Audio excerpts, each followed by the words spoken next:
Para sahabat desa, belum lama ini kami, Komunitas Sekolah Tinggi Pembangunan Masyarakat Desa PMD Yogyakarta, mendiskusikan soal penghidupan desa. Ini kami mau menulis buku yang kira-kira temanya ini ya, hilangnya penghidupan desa.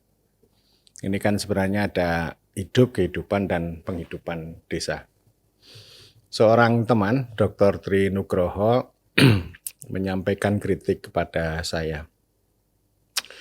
Bukankah desa itu kekuatan?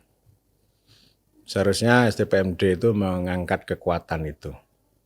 Itu satu. Yang kedua, beliau juga mengatakan, kok hilang sih gitu ya. Bukankah desa itu tetap hidup meskipun ini ada negara yang terus-menerus silih berganti, kan desa tetap hidup. Jadi saya menjawabnya, oh ini Pak Nuk ini romantis ya.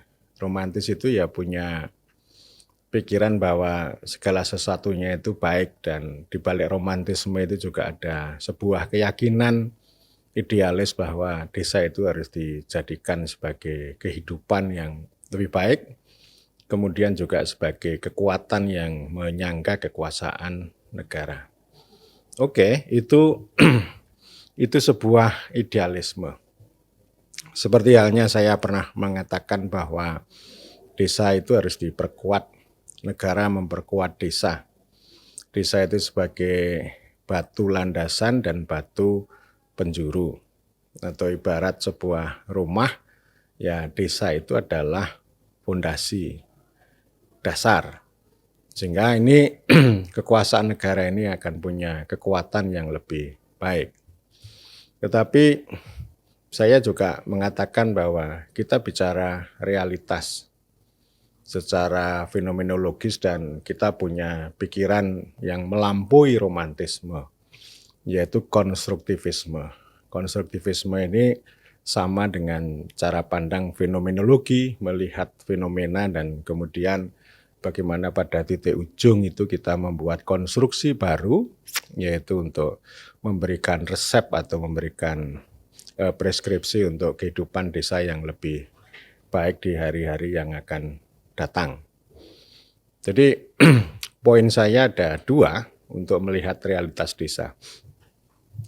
Untuk menjawab Pak Nugroho tadi, pertama, desa itu kekuatan tapi tidak kuat. Itu poin pertama. Poin kedua, desa itu hidup tetapi miskin penghidupan. Kalau kehidupannya ya terus menerus, ada kehidupan itu ya ini ada ini ya dinamika, ada gotong royong, ada kerukunan dan macam-macam ya. Di sini kan mengandung ada tiga konsep: hidup, kehidupan, dan penghidupan. Hidup adalah konsep biologis, ini ibarat sebuah pohon ya. Jadi mulai akar, batang, dahan, ranting, daun, buah gitu ya. Jadi ini memang harus hidup, dan orang kan berpikir bahwa bagaimana pohon ini terus-menerus menjadi besar, subur, kuat. Sehingga ini nanti buah dari pohon itu akan memberikan penghidupan gitu ya. Akan memberikan sumber penghidupan bagi orang banyak. Tetapi hidup juga bisa dipandang sebagai otonomi. Jadi desa itu kalau nggak punya otonomi berarti dia tidak hidup. Kalau tanpa otonomi itu namanya hidup-hidupan saja ya. Nah, kehidupan itu adalah konsep sosial dan politik. Ini mulai soal kerukunan, menjaga kerukunan, gotong royong, kemudian juga ada kegiatan kemasyarakatan yang luar biasa di situ. Nah, ini artinya kehidupan. Kehidupan secara sosiologis ya. Ada juga kehidupan secara politik, itu bagaimana dinamika demokrasi. Entah itu pemilihan kepala desa, ada musyawarah desa, ada berbagai macam rembukan, dan kemudian juga menjalankan aktivitas. Tetapi yang penghidupan ini konsep ekologi dan ekonomi. Kan ini yang hilang justru ya. Jadi saya ingin mengatakan bahwa kekuatan desa itu kan itu tadi pada landasan bertenaga secara sosial, punya modal sosial yang kuat. Dan desa itu adalah tanah air atau negeri di mana negara itu berdiri.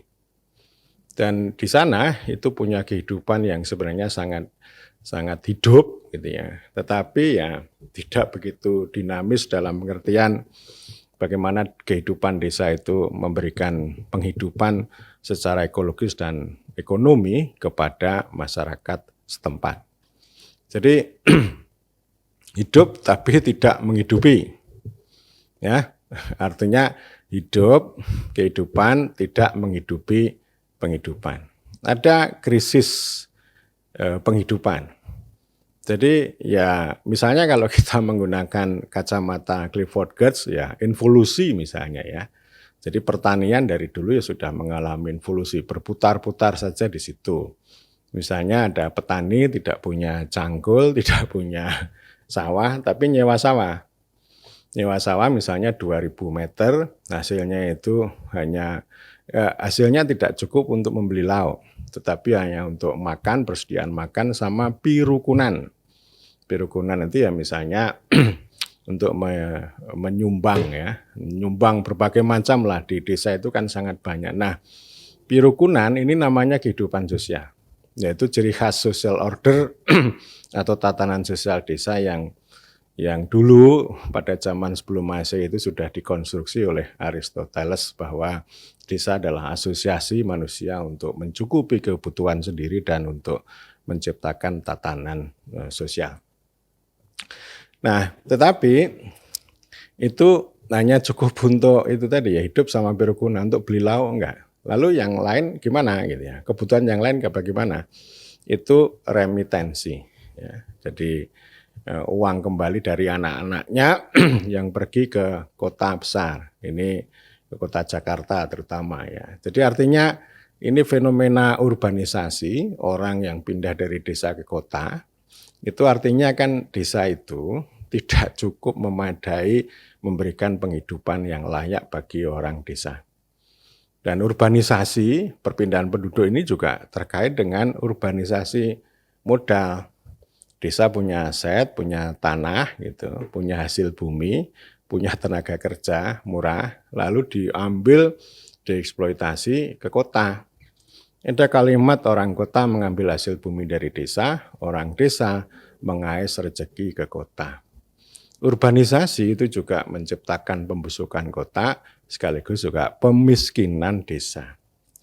Ketika kota itu sudah mengalami eksplosi, ledakan, lalu timbul banyak masalah, ruang yang sempit, polusi, macet, banjir, lalu terjadilah namanya urbanisasi desa atau perluasan kota ke desa-desa. Jadi sekarang fenomenanya desa itu ya terjadi urbanisasi, artinya tidak produk-produk lokal, produksi rakyat, hasil bumi yang kemudian dihadirkan di toko-toko, tetapi desa itu dibanjiri produk-produk pabrik bahkan dari dunia luar. Jadi artinya toko-toko itu ya lebih banyak bukan menjual hasil bumi, ya itu kecil lah, tetapi justru produk-produk konsumtif yang itu kemudian dibeli dengan kondisi tadi seadanya yang involutif tadi. Dan pada sisi lain sumber-sumber penghidupan itu kata James Scott itu subsisten ya. Jadi subsisten itu ini ya, jadi hasil bumi, jerih payah yang muncul dari desa atau bahasa Jawanya paweton desa itu hanya cukup untuk memenuhi kebutuhan sehari-hari.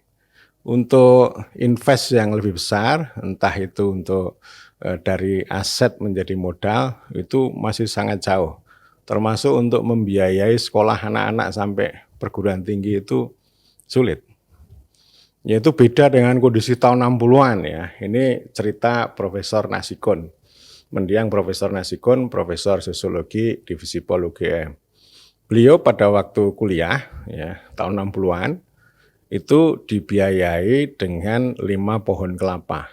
Jadi beliau dari sebuah desa di Kabupaten Cilacap, Jawa Tengah. 5 pohon kelapa ya. Itu namanya penghidupan.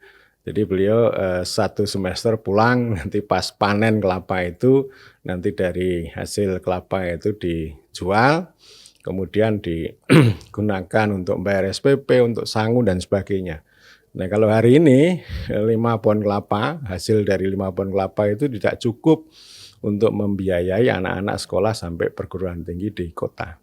Ini artinya apa? Kemerosotan ya. Kemerosotan atau miskin ya, miskin penghidupan.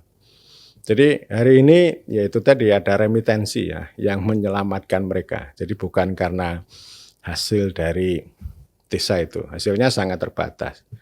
Yang kedua juga karena tetesan. Tetesan seperti BLT atau bantuan-bantuan lain dari pemerintah, entah pemerintah pusat atau pemerintah daerah. Nah, ini yang kemudian menyelamatkan. Tetapi BLT itu kan juga memperoleh banyak kritik. Ini membuat orang malas, terus tangannya menadah ya, mengenadah gitu ya. Jadi bukan memberi tapi meminta. Ini secara moral tidak menarik gitu ya. Nah, itulah yang saya sebut dengan tadi 2 poin tadi. Desa itu kekuatan sebenarnya, tapi dia tidak kuat. Ya kekuatan itu tadi, dia punya aset, punya tenaga sosial, ya, punya masyarakat, sangat dekat dengan masyarakat, itu kekuatan. Jadi artinya kan pemerintahan negara yang berakar pada masyarakat itu dia akan menjadi kuat ya. Kalau semboyannya UGM itu kan berakar kuat, menjulang tinggi gitu ya. Menjulang tinggi itu kejayaan. Tetapi juga berakar ke desa. Negara itu berakar ke desa karena desa itu negeri, masyarakat, orang banyak dan sebagainya ya. Itu adalah akar ya, ibarat sebuah pohon gitu ya. Kemudian di sisi lain ya ini hidupnya aja bermasalah. Jadi mau saya katakan begini ya, ya desa itu tetap hidup. Kita melihat sejarah ya. Desa-desa kan wadah yang sudah lama ya. Dan itu pernah ditemukan oleh administrator kolonial Inggris di India ya. Jadi temuan tentang Republik Desa itu loh. Jadi meskipun raja demi raja ini silih berganti, dinasti demi dinasti silih berganti, tetapi desa itu tetap ada. Jadi negaranya sudah berkali-kali ya. Bahkan kalau kita di Indonesia kan ada negara prakolonial itu sudah berganti-ganti, kemudian negara kolonial, lalu negara republik. Ya desa ada, tetap ada. Jadi desa itu tetap hidup, ya, tapi hidup-hidupan. Dia tidak mati, tetapi juga tidak sehat kuat, ya. Tapi ya hidupnya begitu, ya sakit gitu ya, sakit tapi tetap budiman. Dia tidak bisa berkembang menjadi kuat, menjadi hidup yang menghidupi, kecuali memang ada perubahan ya. Perubahan bagaimana negara itu meletakkan, memandang desa itu betul-betul sebagai alas, sebagai akar, sebagai fondasi. Tetapi kalau negaranya meletakkan desa itu sebagai batu loncatan dan batu penjuru, batu sandungan, ya negara akan desa akan sakit terus. Kalau desa hanya dijadikan sebagai objek proyek, ya desa tetap akan sakit selamanya. Jadi proyek-proyek itu tidak akan memberikan sumbangan yang memadai untuk membuat hidup desa yang menghidupkan kehidupan dan menghidupi penghidupan.